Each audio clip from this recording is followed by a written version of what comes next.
warahmatullahi wabarakatuh. Perkenalkan, nama saya Nurmala F. Rahman, kelas 5B, jurusan Manajemen Pendidikan Islam, Fakultas Ilmu Tarbiyah dan Keguruan, IAIN Sultan Amai Gorontalo. Nah, dalam video ini saya akan menjelaskan tentang peran lembaga pendidikan non-formal dalam mengatasi pengangguran di era digital. Untuk itu, mari kita simak videonya. Baik, yang pertama kita masuk pada pengertian pengangguran. Pengangguran sebagai suatu kondisi ketika seseorang yang termasuk dalam angkatan kerja ingin mendapatkan kerja, namun mereka belum bisa memperoleh pekerjaan. Pengangguran telah menjadi suatu masalah sosial yang tidak terhindarkan setiap tahunnya di Indonesia, bahkan diperparah dengan adanya pandemi virus COVID-19. Pandemi mengakibatkan perusahaan melakukan pemutusan hubungan kerja PHK secara besar-besaran karena keadaan ekonomi sedang lesu sehingga tidak mampu menggaji karyawan. Oleh karena itu, diperlukan program-program lainnya sebagai upaya untuk mengurangi pengangguran. Tidak hanya pemerintah, namun masyarakat juga perlu berkontribusi dalam mewujudkannya. Selanjutnya kita masuk pada lembaga pendidikan non-formal. Lembaga pendidikan non-formal merupakan lembaga pendidikan yang dilaksanakan di luar pendidikan formal, serta berfungsi untuk mengganti maupun melengkapi pendidikan formal. Contoh pendidikan non-formal yaitu lembaga kursus, lembaga bimbingan belajar atau bimbel, dan lain-lain. Baik, selanjutnya kita masuk kepada apa itu teknologi digital. Nah, yang kita ketahui, teknologi digital merupakan suatu alat atau perangkat yang tidak membutuhkan tenaga manusia secara manual dalam pengoperasionalnya, melainkan menggunakan sistem yang canggih dan otomatis. Setelah kita mengetahui apa itu pengangguran, pendidikan non-formal, serta teknologi digital, kemudian kita masuk pada bagaimana sih peran lembaga pendidikan non-formal dalam mengatasi pengangguran di era digital.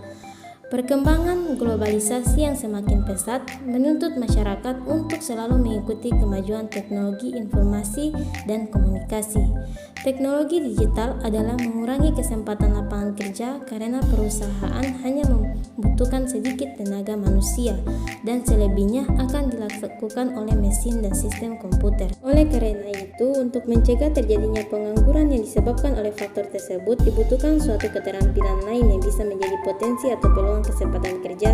Disinilah pentingnya peran lembaga pendidikan non-formal, khususnya lembaga pelatihan dan kursus.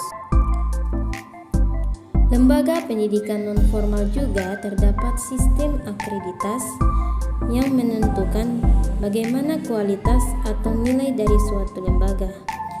Lembaga kursus dan pelatihan atau LKP merupakan salah satu bentuk dari lembaga pendidikan non-formal yang berdiri di bawah naungan Direktorat Pembinaan Kursus dan Pelatihan. Salah satu contoh pendidikan non-formal yaitu kursus.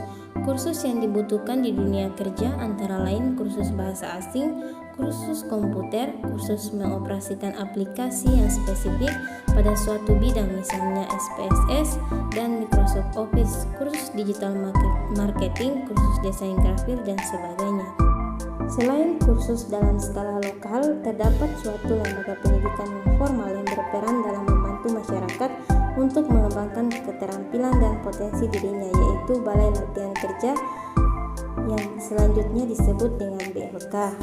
Berbeda dengan kursus yang mayoritas membutuhkan banyak biaya, BLK pada umumnya dapat diikuti secara gratis karena BLK merupakan salah satu lembaga atau program pemerintah yang berada di bawah naungan Kementerian Tenaga Kerja atau Kemenaker bertujuan untuk mengurangi angka pengangguran di Indonesia. Nah, dari semua materi yang telah dijelaskan bahwa pendidikan non-formal ini sangat penting untuk mengatasi tingkat pengangguran di era digital, yang dimana kita ketahui bahwa era digital ini dipenuhi dengan teknologi yang semakin canggih. Oleh karena itu, pendidikan non-formal dapat membantu pada era digital, yaitu ada berbagai macam kursus yang dapat dilakukan seperti kursus komputer, kursus mengoperasikan aplikasi, dan lain sebagainya yang berhubungan dengan teknologi. Dan ini dapat bermanfaat bagi masyarakat agar memperoleh pekerjaan yang mereka inginkan dan membuka peluang kerja bagi masyarakat. Baiklah, itulah materi yang dapat saya jelaskan. Mohon maaf apabila ada kekurangan atau kesalahan. Wassalamualaikum warahmatullahi wabarakatuh.